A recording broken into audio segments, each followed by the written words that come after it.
Hello, fifth graders. Our main selection this week is Journey to the Center of the Earth. This story was written by Jules Verne and illustrated by Mark Sasso.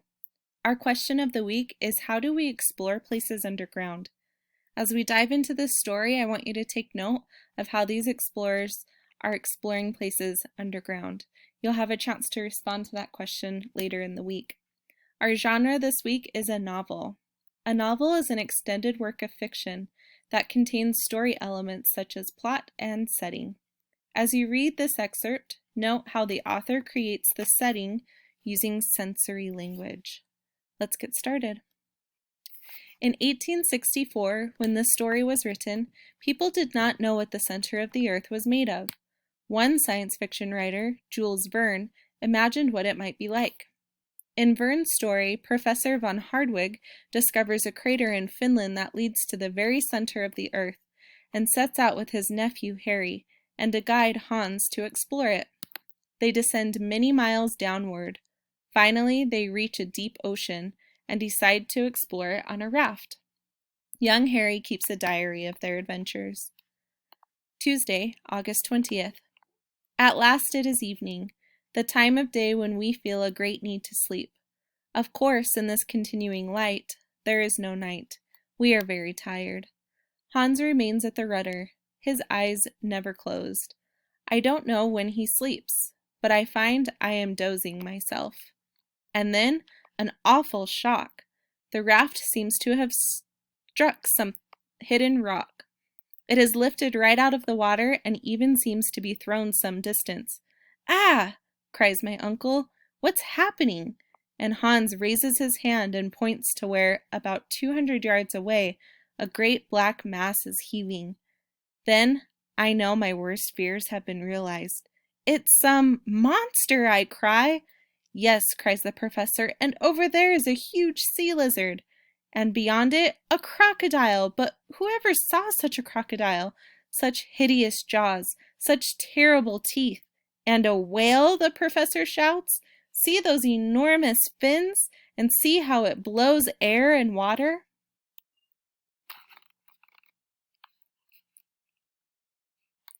And indeed, 2 columns of water rise from the surface of the sea as he speaks, reaching an immense height before they fall back into the sea with an enormous crash. The whole cave in which this great sea is set, its walls and roof invisible to us, echoes with the sound of it.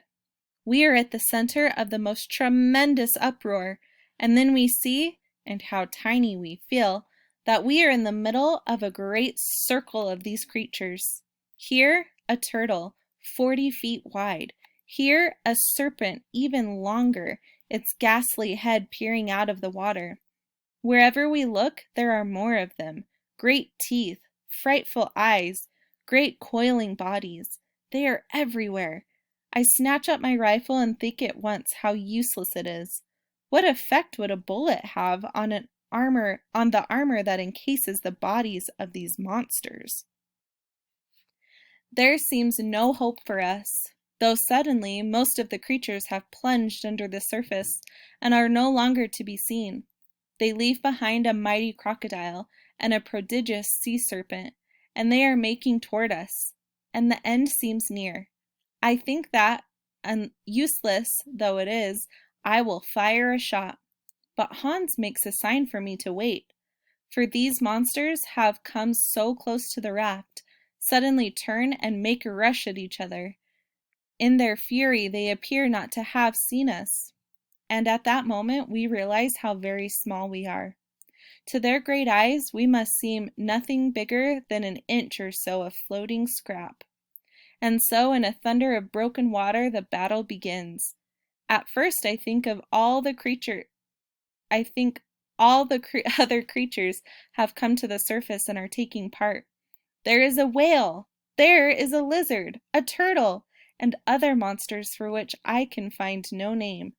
I point them out to Hans, but he shakes his head. "Twa," he cries, "twa? 2? Why does he say 2? There are more than 2, I cry. No, Hans is right, says my uncle.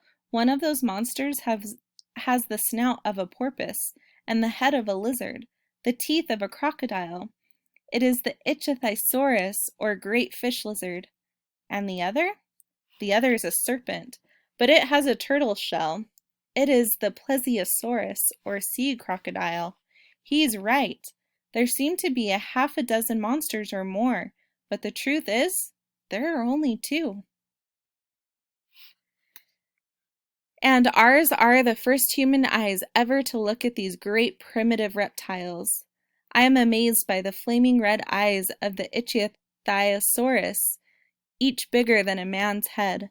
Those eyes, I know, are of enormous strength, since they have to resist the pressure of water at the very bottom of the ocean.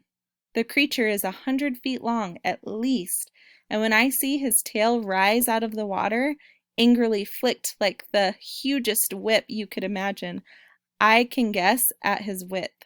His jaw is larger than I'd ever dreamed a jaw could be, and I remembered that naturalists have said the jaw of the Ichthyosaurus must have contained at least 182 teeth.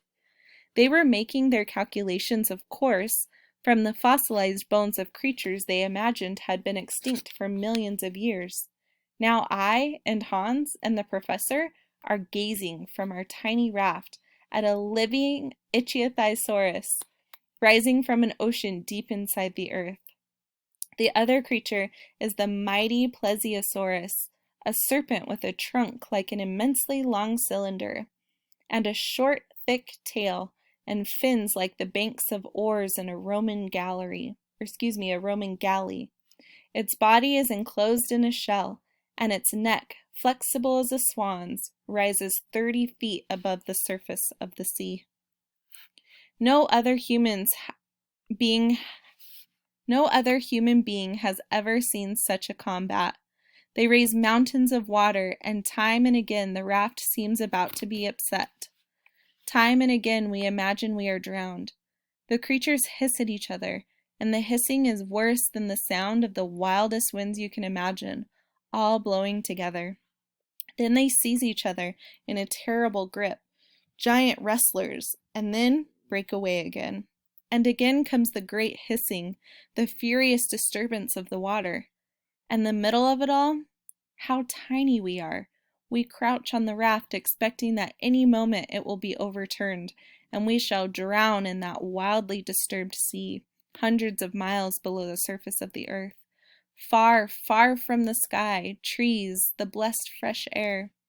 And then suddenly, Ichthyosaurus and Plesiosaurus disappear together under the waves. Their going down in one enormous plunge draws the sea down with them, as if a great hole had been made in the water, and we are nearly dragged down with them. For a while there is silence. The water grows calmer, and then, not far from the raft, an enormous shape appears. It is the head of the Plesiosaurus. The monster is mortally wounded.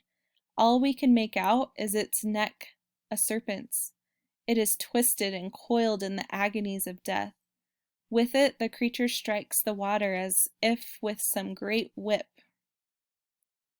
Then it wriggles as some vast worm might do, cut in two.